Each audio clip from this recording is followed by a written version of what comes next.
bah alors aujourd'hui on fait le bilan de mes lectures de mai. Alors je les ai classées de mes préférées à mes moins préférées. On va commencer par celle que j'ai le moins aimée. J'ai quand même beaucoup aimé mes lectures de mai, franchement il n'y avait pas non plus de gros flops. Donc ça c'est cool, ça on aime. Alors sur les 7 livres, j'ai réussi à lire 7 livres, je suis grave fière. Donc alors 2 romans graphiques, un livre en anglais quand même, faut noter, 2 fantasy et 2 livres sur la famille royale britannique et ça j'adore. Alors le premier livre c'est L'or Olympus. C'est un roman graphique sur la romance de Hadès et Perséphone. Alors en soi j'adore la mythologie, je suis à fond dedans. Les dessins étaient pas si mal. Franchement, c'est un style. C'est un style. Après, moi, je préfère quand c'est un peu plus détaillé. Là, c'était beaucoup de couleurs, plus axé sur les personnages. C'était plutôt sympa. Par contre, clairement, c'était plus un 2 sur 5, sachant qu'il était hypé de ouf sur BookTok.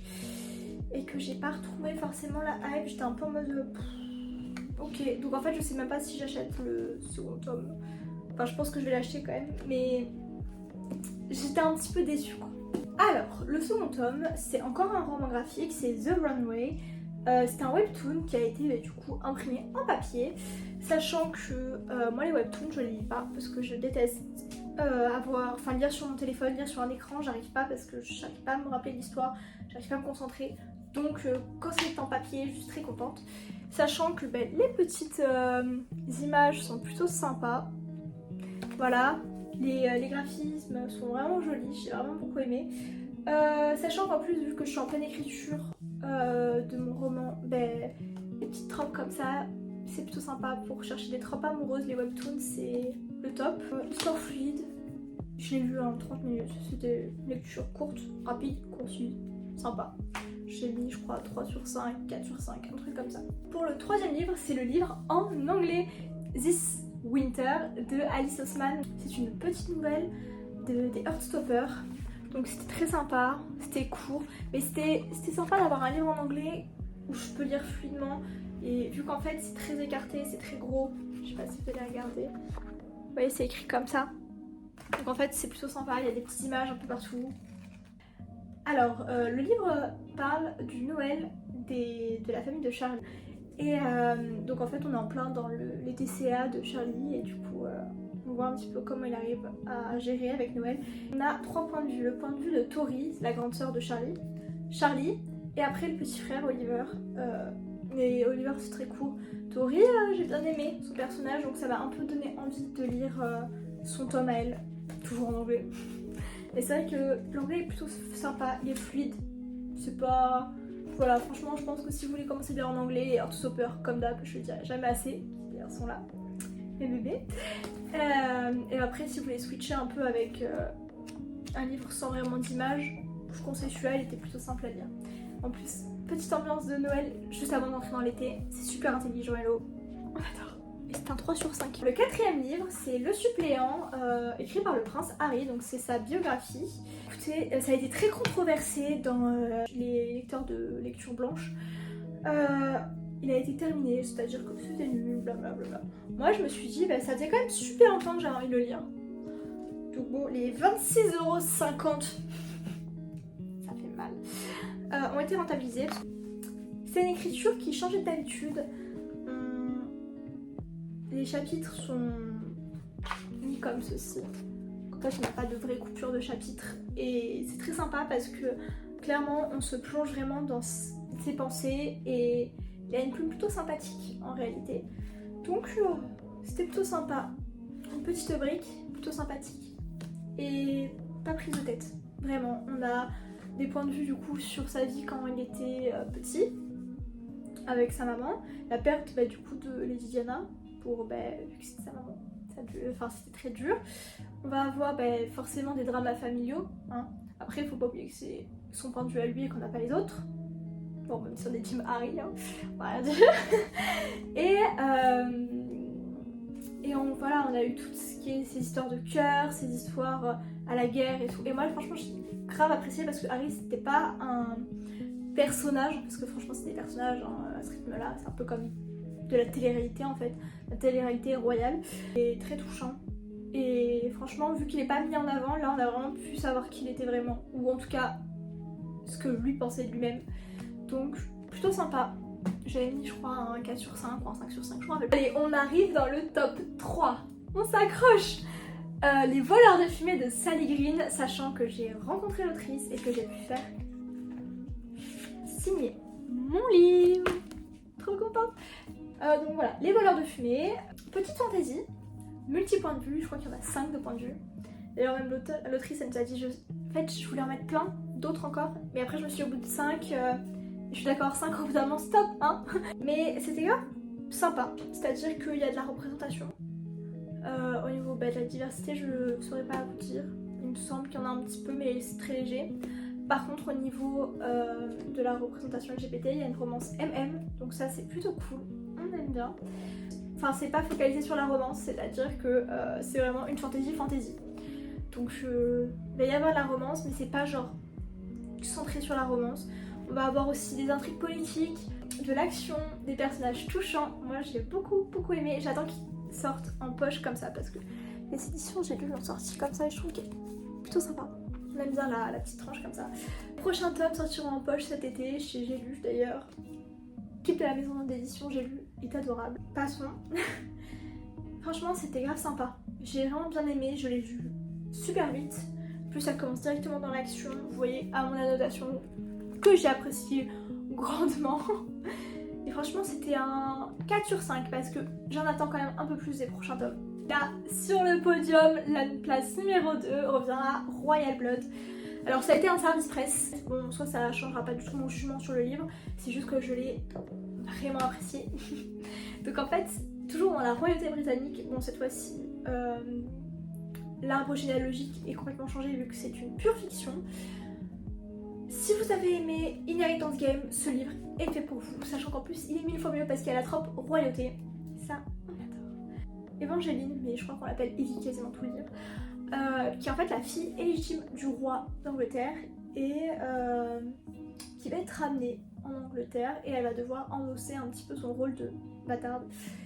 Et elle va dire qu'elle n'est pas très appréciée quand elle arrive, etc.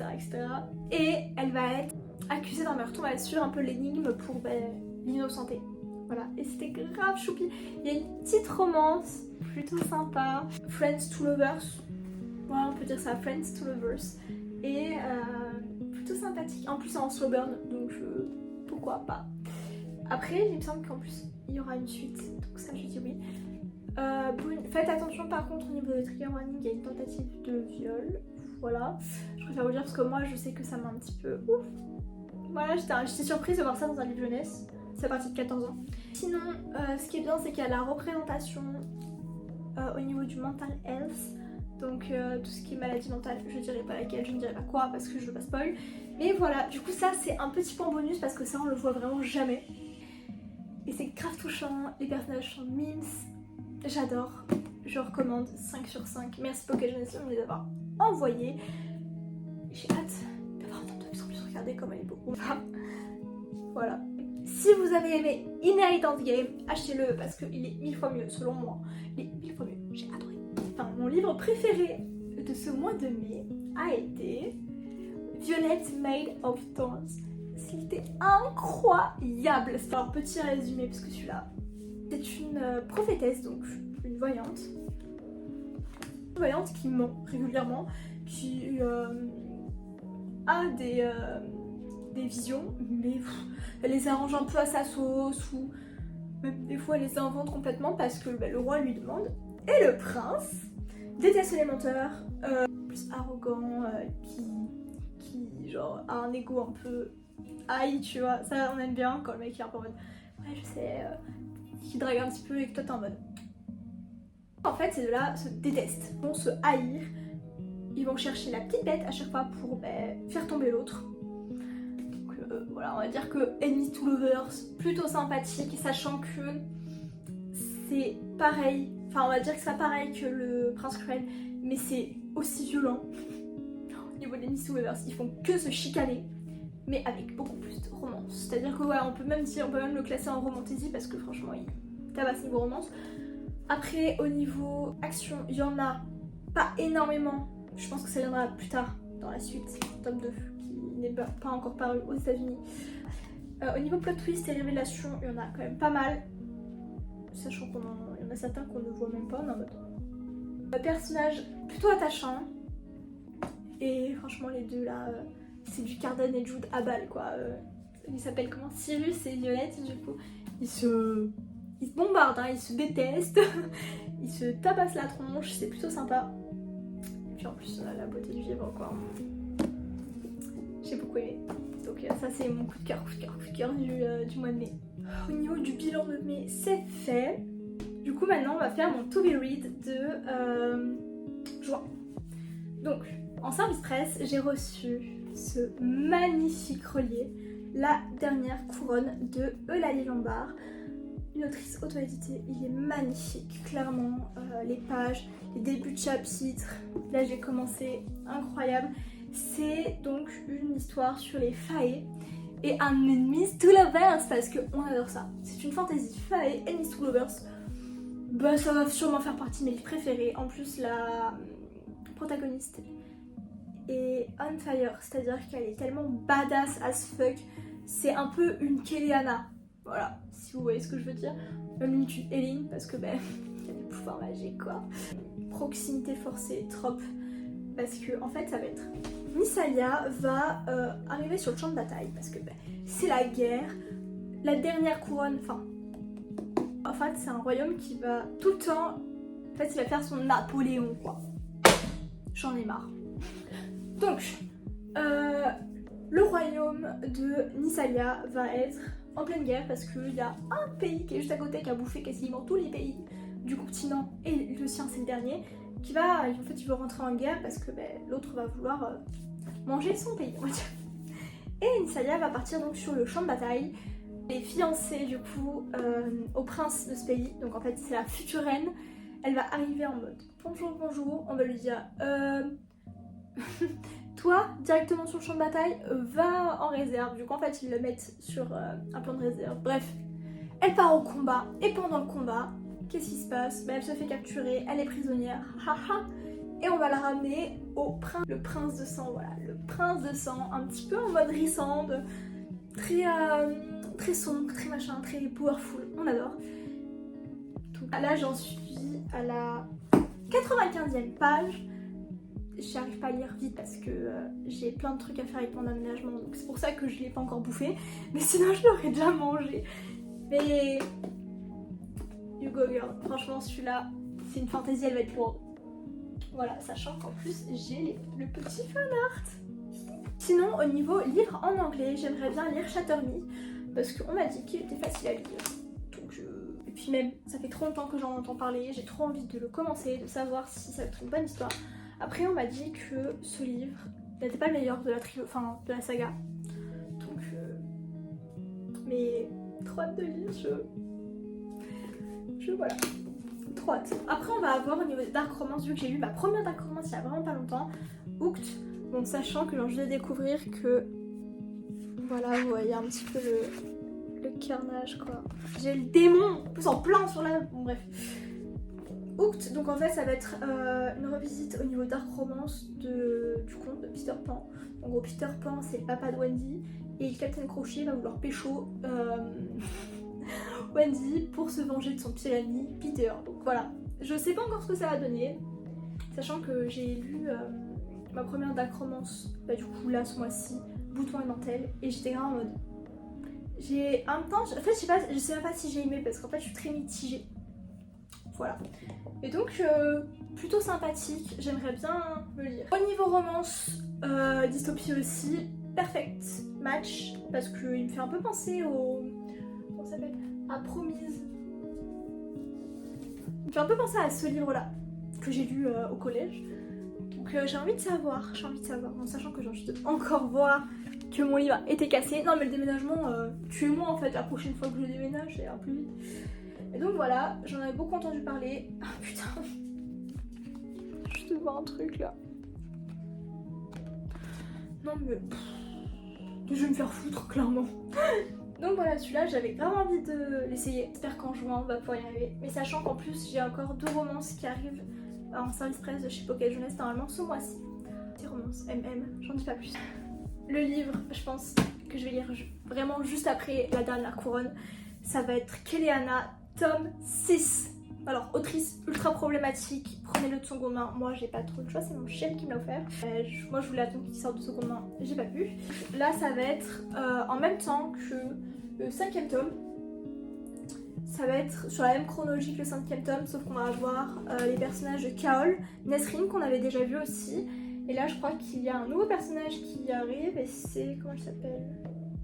Je sais plus. Mais en tout cas, trop hâte de replonger dans cet univers. Bon, sachant que c'est Kaol, moi quand même Kaol, j'adore ce personnage, donc je suis un petit peu en mode ouais.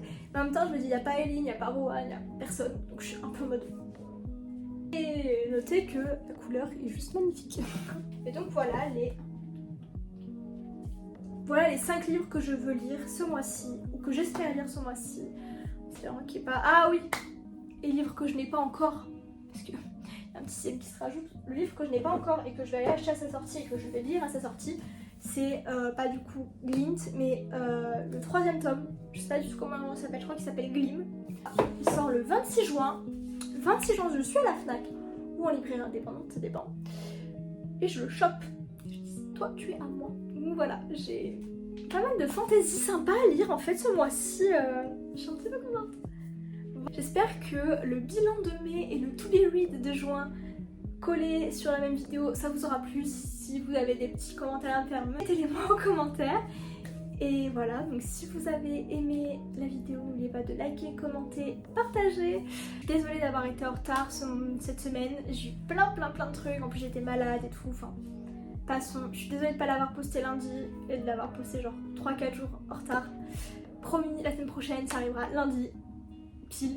En tout cas, je vais tout faire pour que ce soit lundi pile. Et voilà. Bisous Booktube, à la semaine prochaine.